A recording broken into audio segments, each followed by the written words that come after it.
Olá pessoal, tudo bem? Estamos aqui mais uma vez no programa de Mãe para Mãe. E hoje nós vamos receber a maravilhosa nutricionista Jéssica e vamos falar sobre nutrição na gestação. Tudo bem, Danube? Um prazer estar aqui com vocês. Eu te acompanho durante a gestação, Sim. né? Antes, eu sou nutricionista clínica, acompanho meus gestantes há 13 anos e agora com a experiência em também ser mãe. Então, tenho um filho de 7 meses e já estou à espera da Maria Rita. Maria Então, Rita. tem duas experiências aí para a Isso gente mesmo. poder compartilhar com vocês. E os dois José Miguel, né? Os charazinhos, o dela, o José Miguel e o meu.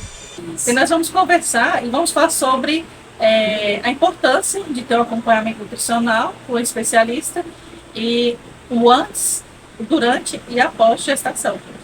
Jéssica, como a gente deve se preparar para engravidar? A gravidez, quando ela é programada, né, quando o casal resolve, é interessante, muito interessante. Por quê? Porque os dois podem estar se preparando por todas as vitaminas e essenciais. O que a gente pede é o quê? 3 meses antes, consuma, faça a suplementação, né, com ácido fólico, que é um dos principais nutrientes aí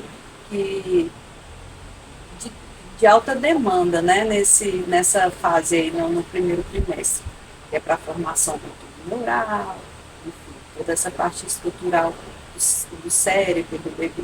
Sim. Então, a suplementação com ácido fólico, 3 meses antes, nos 3 meses seguintes, né, do primeiro trimestre, são fundamentais para a gente ter sucesso no desenvolvimento do bebê.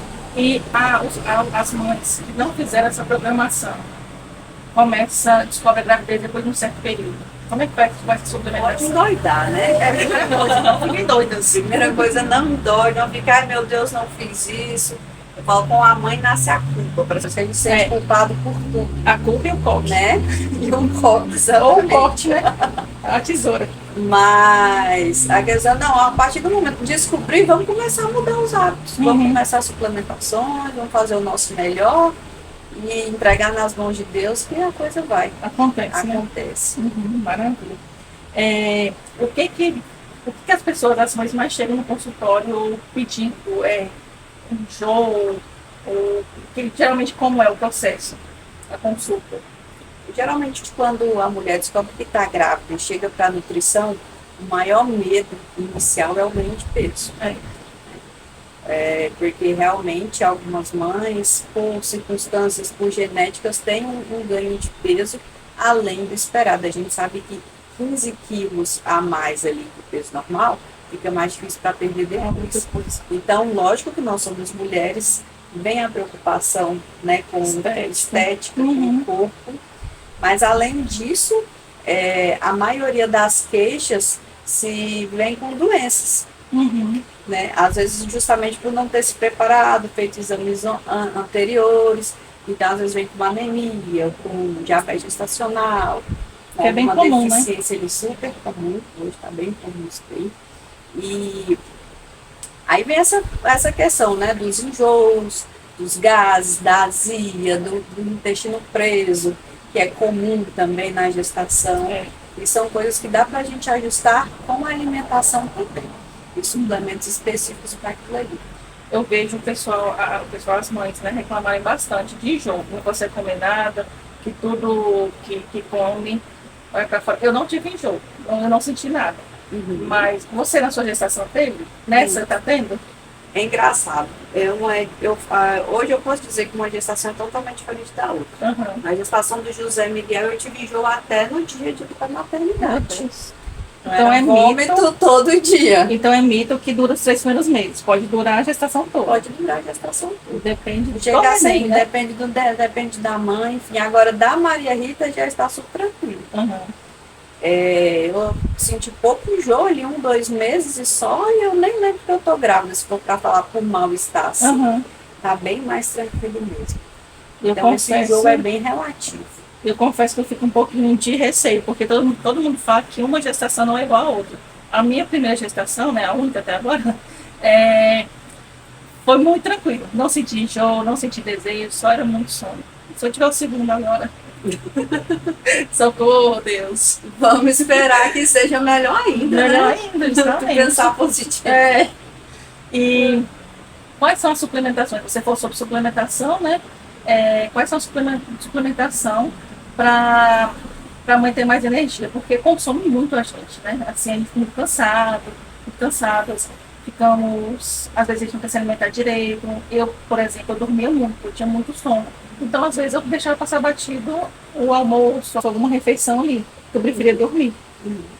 Lógico que a alimentação sempre vai ser primordial. Nós sempre vamos basear a alimentação. Eu falo, gestante não faz dieta para perda de peso, ou a gente precisa o quê? Nutrir a mãe e o bebê. Você está gerando uma vida. Então, requer mais energia, né? Requer uma alimentação mais rica em vitaminas e minerais, e que às vezes só na alimentação a gente não consegue. Aí é onde a gente entra com as suplementações. As suplementações mais comuns que a gente utiliza são ácido fólico, sulfato ferroso, vitamina D, ômega 3. Antigamente só se falava basicamente ácido fólico e sulfato ferroso. Verdade. Hoje a gente já vê a importância do ômega 3 e da vitamina D, principalmente para as mães, para evitar depressão, né, depressão pós-parto, a própria ansiedade ali da gestação, né, muita novidade. E para o bebê já tem estudos que falam que a suplementação de ômega 3 e vitamina D pode até prevenir problemas neurais, até como esquizofrenia. Então, assim, é muito importante essa parte de suplementação e não restringir a alimentação. Por exemplo, cálcio, é um nutriente super importante na gestação também, que vai estar ali envolvido no processo de formação dos ossos e dentes do bebê. Então, a mãe que às vezes não consome nada de cálcio, não consome leite, queijo, iogurte, vai precisar de uma suplementação. Mas essa questão de suplementação, ela é bem individualizada. Né?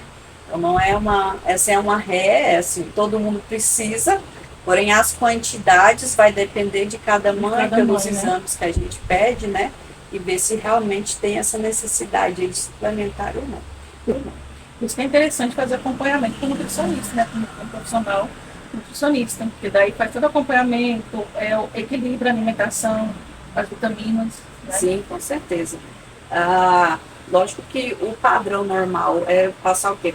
Pelas consultas de pré-natal, né? Que vê o tamanho do bebê, a barriga, mas essa parte do nutrir mesmo, do que falta de nutrientes, de olhar as vitaminas, são poucos médicos que hoje estão com esse olhar mais atento. O profissional nutricionista vem justamente para complementar isso, né?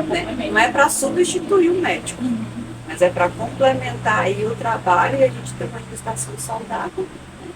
Onde vamos ter bebês aí cada dia mais saudáveis também. Isso é bem importante, deixar claro que não é para substituir um médico obstetra, né? Faz o acompanhamento, é um complemento, né? Igual eu tive a Jéssica me ajudando nesse período da pré-gestação e durante e o pós até hoje não voltei.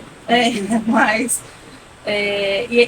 realmente bem importante, porque no caso eu não tive nenhum tipo de enjoo, mas as mãezinhas que têm não sabem se pode comer algum alimento, fica na dúvida, ou só come aquele alimento porque enjoa dos outros, né, Jéssica? Então o nutricionista entra aí, nesse momento.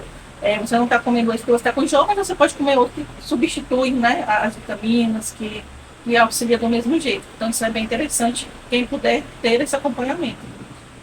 E o ganho de peso também, porque a gente engorda muito fácil, né? Tem aquela história, vou comer por 2 e vou aproveitar. Pode ou não pode? Esse a gente fala que é um dos principais mitos aí da gestação, né? Estou grávida, vou comer por 2. Vou aproveitar. Nossos avós geralmente vão chegar falando isso para a gente. Mas não é um momento de comer por 2. Eu falei, a gente é o nosso momento de comer saudável, manter bons hábitos, né, para nutrir a mãe e o bebê.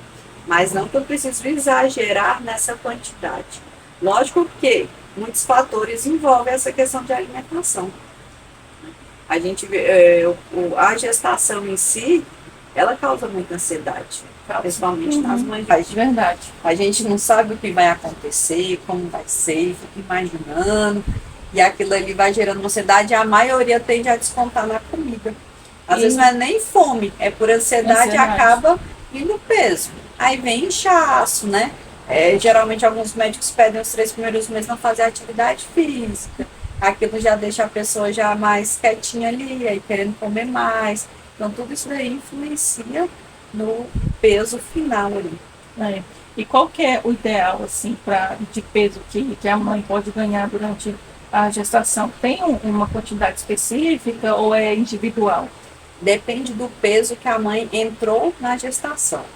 Se ela entrou com baixo peso, com aquela mãe bem magrinha, geralmente ela tem uma margem maior de peso ali para ganhar, que vai de 16 a 18 quilos.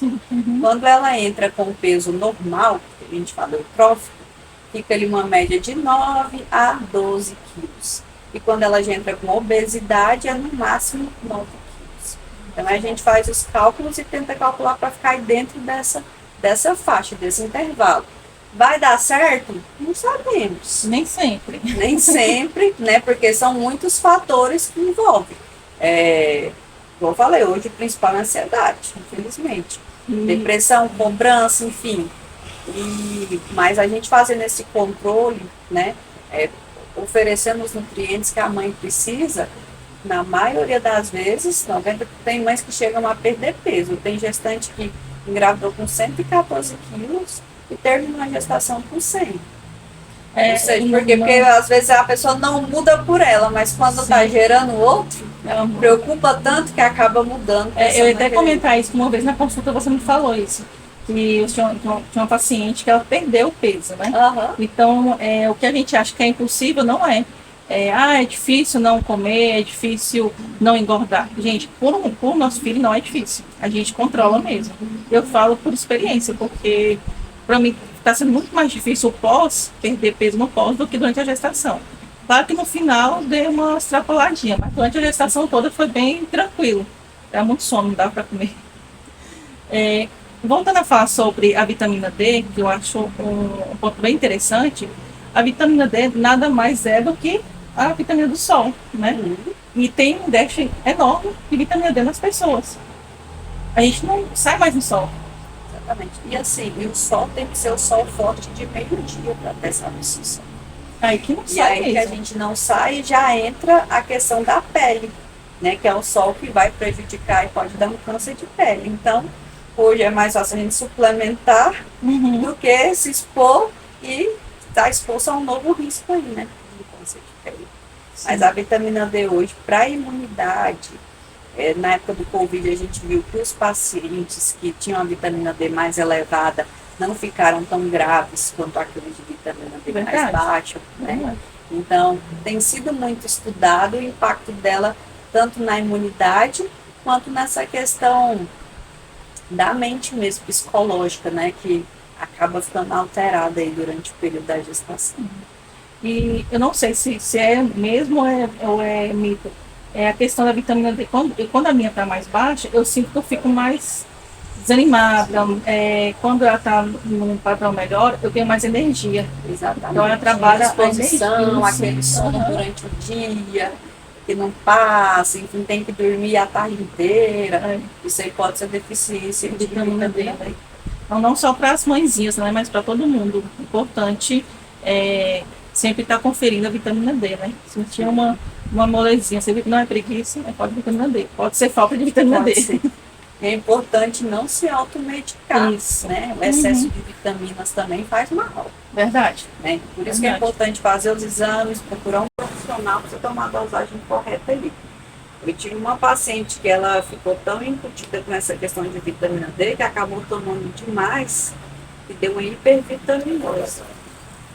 E os rins dela começaram a parar por conta de excesso de vitamina D. Então, assim, os extremos, né? Então, por isso tem que ter um equilíbrio e ficar muito atento com essa questão da automedicação. Você entra na questão do problema dos rins, né? Um dos meus maiores medos antes de engravidar era o meu problema renal, né? Eu tenho problema renal e daí eu fiz todos os exames antes, levei para a Jéssica, tinha que acertar algumas coisas, né, Jéssica? Algumas taxas estavam um pouco altas. Gente, e é incrível. Nós fizemos um cronograma, né? Antes do cronograma eu engravidei. Por quê? Porque eu consegui controlar minhas taxas. Então, quando você está com a sua saúde em dia, é bem mais fácil, para quem está tentando engravidar, né? É bem mais fácil você conseguir engravidar, né, Jéssica?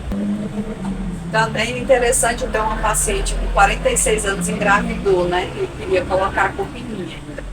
Mas quando a gente começa a adotar hábitos de vida mais saudáveis, uma alimentação mais equilibrada, atividade física, perde peso, até entra o fato da mulher se sentir mais atraente também quando ela perde um peso, né? Então tudo isso facilita esse processo da gestação, do engravidar. Engravidar, né? Igual você começou, mudou os hábitos, um mês depois chegou falando que estava grávida. E o prazo era 6 meses. E o prazo era 6 meses. E 1 mês, recorde, gente. Então, assim, a gente vê o quanto a mudança de hábito influencia nessa questão da fertilidade também. Isso é muito interessante. Né? Às vezes diminui as taxas de açúcar do sangue. E as minhas taxas estavam todas lá com Deus, lá em cima, né? Estava altíssima. Tá, colesterol, triglicerídeos, um monte de coisa, ainda problema renal. Daí foi muita força de vontade mesmo. 1 mês, consegui baixar tudo. E a Jéssica ficou assim, meu Deus, né? Como mês? Daí na outra, no retorno, né, eu fui comemorar. E no retorno já voltei grávida. Já voltei grávida, então dá certo, gente. Alimentação saudável. Para quem quer engravidar, está tendo um pouquinho de dificuldade, fazer acompanhamento, alimentação certinha, exercício físico, né? Eu nem cheguei a fazer exercício físico, foi só alimentação mesmo. Daí depois que eu pensei em começar a fazer, aqui, né? Não fiz. Mas tem que fazer, gente. Jéssica, agora vamos falar sobre mitos e verdades. O pessoal fala muito sobre diabetes gestacional. Existe essa quantidade de mães que passam por isso? É comum ou não? Me explica mais, explica pra gente mais sobre isso. É muito comum. Um dos problemas mais comuns na gestação hoje é o diabetes gestacional. E que tem um mito aí atrás dele de que se a mãe tem diabetes gestacional, o bebê vai ter diabetes. Não é bem por aí. O que acontece é um bebê que geralmente ele vai ser maior. O diabetes gestacional vai provocar um parto prematuro, porque a criança ela vai ter um maior, né? E no futuro ela tem uma maior chance de ser um adulto obeso. Então, assim, o mas neném não nasce. Né? Não é porque a mãe teve diabetes gestacional que o bebê já vai nascer diabético. Não tem nada a ver. Entendi. Não, o problema que a gente tem com diabetes é para a mãe, para o bebê nessa questão de ser um bebê maior do que deveria ser, e isso causa um parto prematuro, e o futuro dessa criança. Por isso que tudo que a mãe consome, né, por passar para o filho, a gente precisa desse controle, para evitar justamente, né, as consequências ali no futuro. E a gente, quando a gente pensa que tudo que a gente come vai para o bebê, a gente já pensa, se eu estou com diabetes gestacional, meu bebê vai ter também. Né? Então, realmente, é um mito, como você acabou de falar, né? Ele não terá o diabetes, mas no futuro a gente pode ter algum problema de saúde. A chance de ter é maior, né? No futuro. Sim. É bem interessante isso também, porque a gente imagina que tudo que a gente tem no mundo nem possa nascer, né? Com os mesmos problemas. E uma das dúvidas que eu tive também é a questão do meu problema renal. Será que vai nascer com isso também? Né? Então, por isso que é interessante fazer um acompanhamento. O que mais você vê assim, no consultório? O que mais as mães chegam assim, de questão de problema de saúde? O que mais aparece para você? A gente tem muito caso de anemia, né, que é a deficiência de febre, que acaba vindo esse mal-estar que você comentou, sonolência, o diabetes gestacional, pré-eclâmpsia, que é a pressão alta aí na gestação. Eu tive a pré-eclâmpsia no finalzinho. Onde também tem, geralmente na maioria dos casos, precisa antecipar ali o parto, disso. A gente tem que estar de olho na ingestão de alimentos industrializados, embutidos, com muito sal, sódio, por conta dessa questão aí da pressão arterial. Pré-eclâmpsia, o diabetes gestacional, os mais comuns são esses, né? E a parte intestinal, o intestino preso mesmo, que é comum na gestação. Porém, não pode acostumar com isso, né? Onde a gente aumenta fibras e água para tentar fazer com que esse intestino funcione da melhor forma possível. Em relação à amamentação, é outra história que tem muitos mitos e muitas verdades. Vamos desvendar os dois. Todo mundo falava, você tem que mudar sua alimentação por conta de cólica. Você não pode comer feijão, porque feijão dá cólica no bebê. Não pode comer carne, porque carne causa outra coisa. Realmente, é verdade? Essa questão dos gases, o que provoca gases, cólicas no bebê, ainda não existe um consenso que realmente esses alimentos vão causar esse tipo de desconforto no bebê. Então a mãe, a gente até brincou no começo que a mãe nasce com culpa, ela se cobra demais, os outros também, pelos mitos, pelas experiências, né, de outras pessoas, que pode vir a causar alguma coisa e a mãe acaba restringindo demais a alimentação, às vezes. Então, eu já vi mãe que passa a comer só ovo com medo que é aquilo ali que está causando cólica. Mas hoje não existe evidência que tal alimento causa cólica. Até porque não tem como a gente generalizar, cada bebê é único. Tem uns que não tem cólica, tem outros que tem muitas, outros tem pouca. Então, assim, a gente sabe que o feijão dá gases em nós, normalmente. Então, o que a gente pode fazer? Deixa ele de remolho, de um dia para o outro, trocar água, né? Para evitar ali a formação de fitatos e diminuir essa questão dos gases.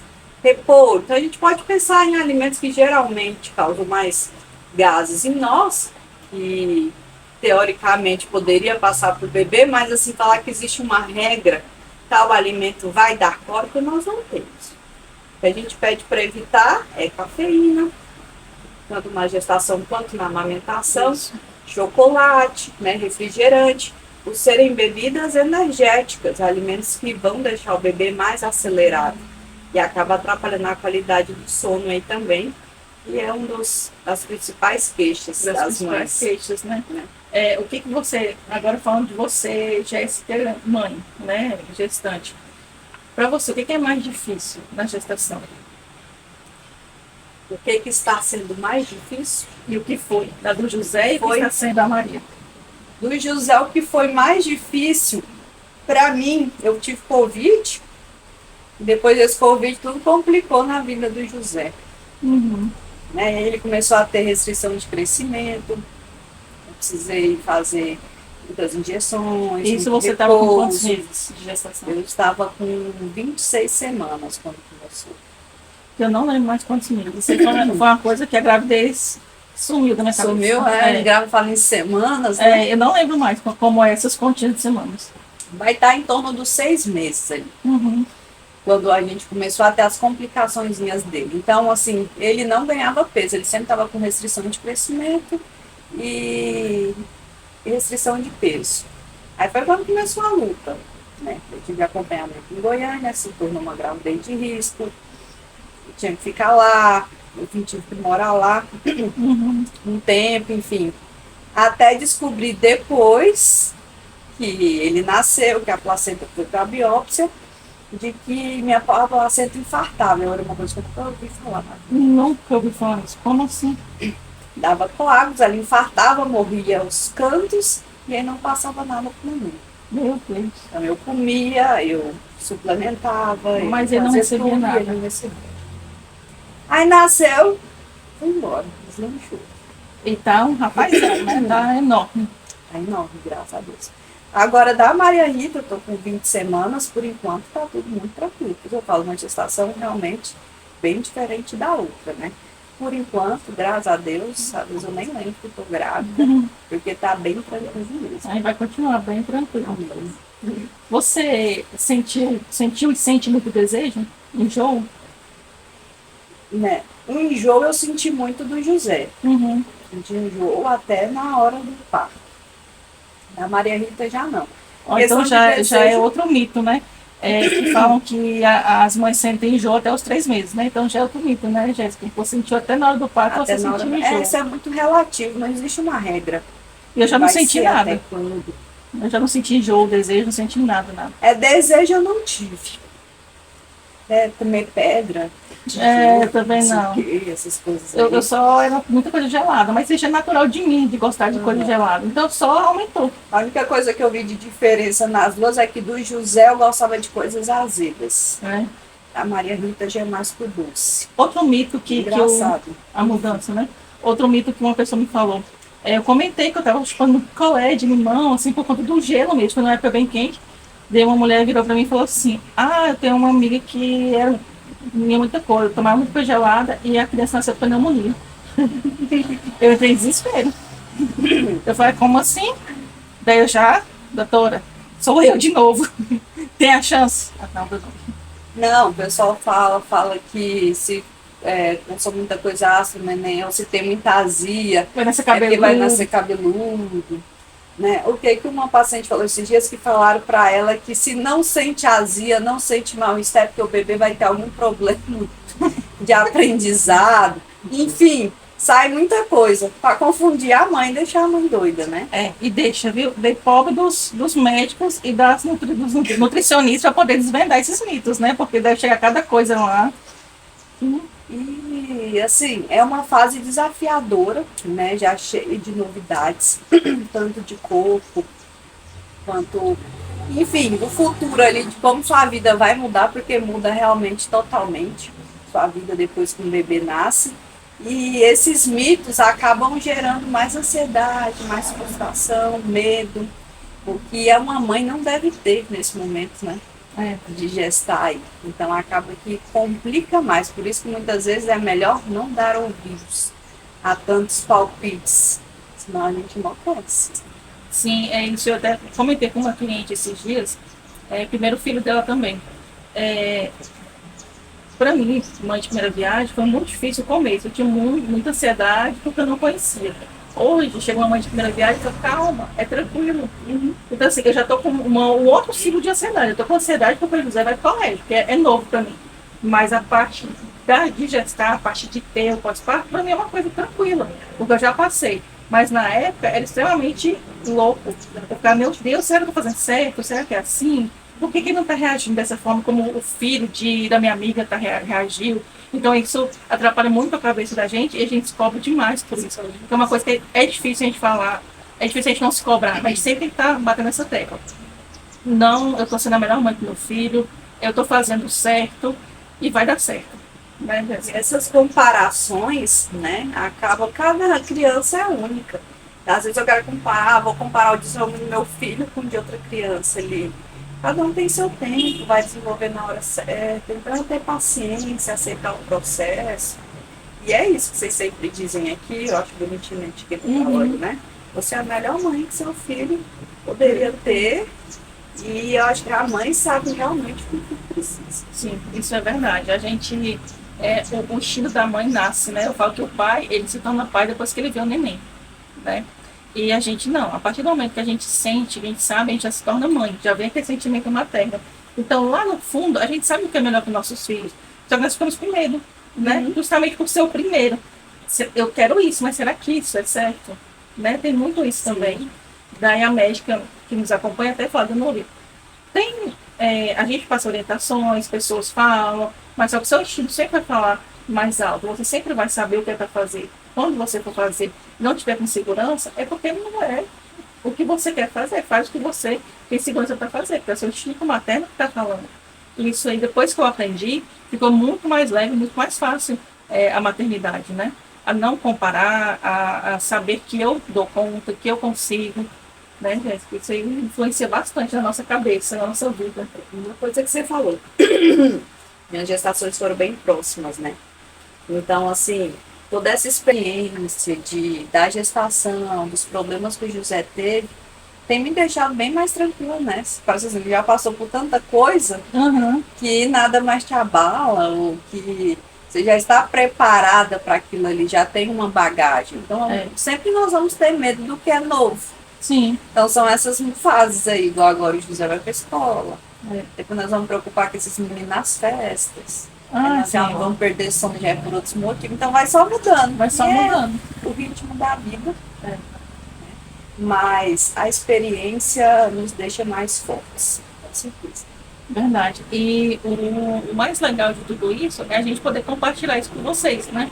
É poder ter esse espaço para poder trazer experiências de outras mães profissionais da área de saúde, que eu acho muito importante também, mães comuns como eu, que vivo cada dia uma novidade, né? Que os profissionais que lutem para viver comigo, porque é o tempo todo perguntando, pode isso, pode aquilo, e dá certo, gente. Então, Jéssica, muito obrigada.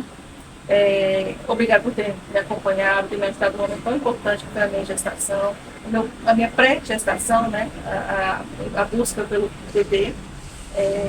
Obrigada por sempre estar aqui na loja, compartilhando.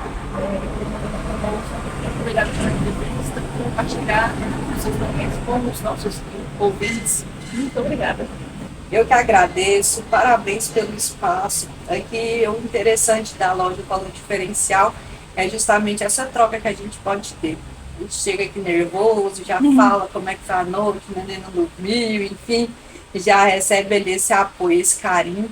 Eu falo, quando eu vejo uma grávida hoje, minha vontade é de dar um abraço, de fazer aquele acolhimento. Verdade. E assim, aqui é um lugar que a gente se sente acolhido. Esse é um diferencial de vocês. Parabéns mesmo pelo empreendimento, né? Que seja de muito sucesso e prosperidade aí para frente. Amém, obrigada. Então, pessoal, muito obrigada. Semana que vem estamos aqui de novo com mais uma convidada. Então, até mais.